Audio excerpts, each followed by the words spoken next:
Mummy जी, चाय ले लीजिए। अरे कलमुही, तेरे हाथों से तो चाय पीते हुए भी डर लगता है, कहीं इससे तेरा रंग मुझ पर ना चढ़ जाए। अगर इन्हें इतनी ही शर्म होती तो मेरे इतने हैंडसम भाई को इस तरह हंसाती नहीं। बानी और शिवम की लव मैरिज हुई है। बानी के ससुराल में उसकी ननद और सास हैं, जिन्हें अपने गोरे रंग पर बहुत गुरूर होता है, जिस वजह से वो बानी को सिर्फ उसके सांवले रंग की वजह से नापसंद करती है और हमेशा उसे ताने सुनाती रहती हैं। बानी उनकी सभी जली कटी बातें सुनकर चुपचाप वहां से चली जाती है। तुम माँ और छोटी को कुछ बोलती क्यों नहीं? मम्मी जी बड़ी हैं, हर छुटकी ना समझ, इस तरह उन्हें उल्टा जवाब देना सही नहीं। मेरी जिम्मेदारी उनकी सेवा करना है, जो मैं पूरे दिल से हमेशा करती रहूंगी। ऐसा बोलकर बानी रसोई में जाकर रात के खाने की तैयारी करने लगती है। रात को खाना खाते हुए बानी की सास उसे कहती है, कल मैंने अपनी फ्रेंड्स के साथ किटी पार्टी रखी है, समय से सारा खाना बना देना और अपना मनहूस चेहरा लेकर ज्यादा उनके सामने मत आना, समझी? माँ, बानी आप दोनों की कितनी परवाह करती है, फिर भी आप उससे इतना बुरा व्यवहार क्यों करती हैं? अरे एक तो लव मैरिज करके इस कलमुही को हमारे सर पर लाकर बिठा दिया और अब हम इसे कुछ बोल भी नहीं सकते क्या? भैया तो इनकी तरफदारी करेंगे ही, आखिर इन्होंने पूरी तरह उन्हें अपने वश में जो किया है। जिसे जो करना है करे, बस कल मेरा सारा काम समय पर हो जाना चाहिए। इस पर सब खाना खाकर सोने चले जाते हैं और अगले दिन बानी जल्दी उठकर सास की किटी पार्टी के लिए तैयारियां शुरू कर देती है, जिस पर पार्टी शुरू होने के बाद सास की सहेलियां कहती हैं, अरे वाह री, तेरी बहू ने तो बड़े स्वादिष्ट समोसे बनाए हैं। हाँ भाई, रंग कैसा भी हो, खाना बनाने में बिल्कुल अन्नपूर्णा है। अरे इसकी भी क्या बात करनी, मेरी बेटी से मिलो, इसकी सुंदरता के आगे तो उर्वशी रंभा भी फेल है। उर्वशी रंभा को तो फेल कर देगी, पर क्या अन्नपूर्णा बन पाएगी? अरे इसे काम करने की क्या जरूरत, उसके लिए बानी है तो, और मैं तो इसकी शादी भी किसी नौकर चाकर वाले घर में ही करूंगी। बानी वापस रसोई में चली जाती है और किटी पार्टी चलती रहती है। उसी रात को बानी की सास गुस्से में चिल्लाते हुए अपने कमरे से बाहर निकल कर आती है। हाय रे, चोरी हो गई, मेरे पैसे, पक्का पक्का इस कलमुही की वजह से हुआ है ये सब। अरे क्या हुआ माँ, कौन सा आसमान टूट गया? अरे आसमान तो उसी दिन टूट गया था जब तू इस कलमुही से शादी करके इसे घर में ले आया था।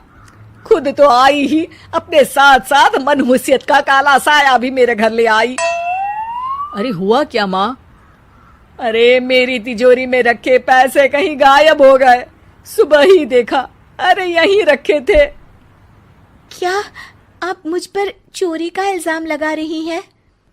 अरे काली बिल्ली पर भी क्या कोई मनहूसियत का इल्जाम लगाता है? ऐसा बोलकर बानी की सास वहां से चली जाती है, जिसके बाद शिवम और बानी बात करने लगते हैं। देखो, मम्मी की बात का बुरा मत मानना, वो बस परेशान है ना, इसलिए कुछ भी बोल गई। वो परेशान नहीं, मुझसे नफरत की वजह से ऐसा बोलकर गई हैं। उन्हें मैं हमेशा एक आंख नहीं सुहाती। देखो बानी, अगर तुम चाहो तो हम दूसरा घर लेकर वहां शिफ्ट कर सकते हैं। आखिर तुमसे प्यार करके तुम्हें अपनी जिम्मेदारी पर इस घर में लेकर आया हूं, इस तरह टॉर्चर नहीं होने दे सकता।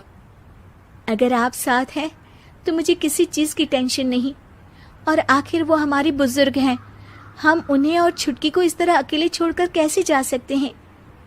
इसके बाद बानी भी अपने कमरे में चली जाती है और अब हर रोज उसकी सास की तिजोरी से पैसे गायब होने लगते हैं। इसी तरह कुछ समय बीत जाता है और वो हर बार हर चीज का इल्जाम बानी पर लगाती है, पर बानी कभी कुछ भी नहीं बोलती।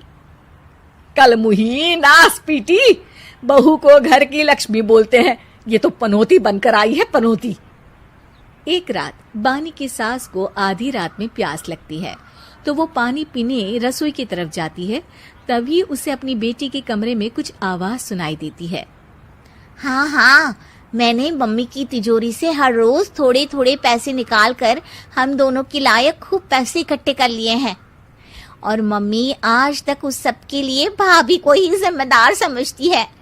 तुम बस जल्दी से आकर मुझे यहाँ से ले जाओ और हम कहीं दूर जाकर शादी कर लेंगे।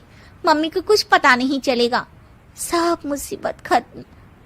अपनी बेटी की ये सारी बातें सुनकर बानी की सास भौंचक्की रह जाती है और अपने कमरे में वापस चली जाती है।